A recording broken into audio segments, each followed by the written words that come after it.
Lebih tapi mengatakan mau di mana?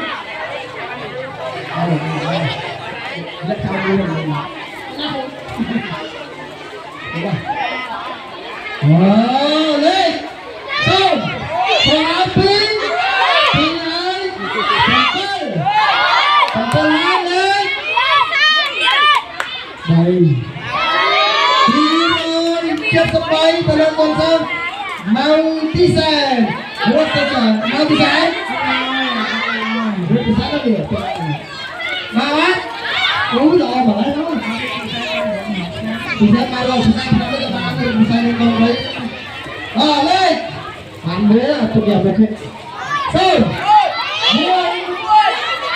mulai hari so, koran, baik. Naik maron bay boleh konsep sektor ramai. Oh ini. Mình mà rơi bay vậy đi bắt đi bơi luôn.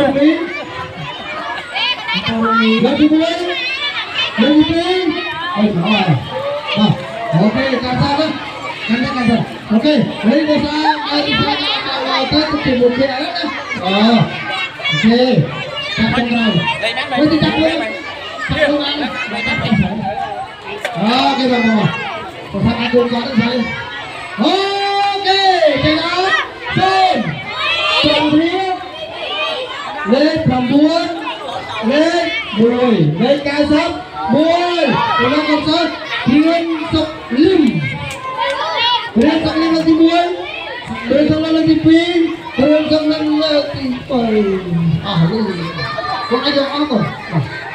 Oke. Ini juga ada.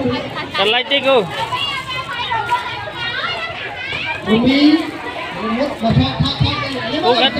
Terlatih. Dekat ini bang.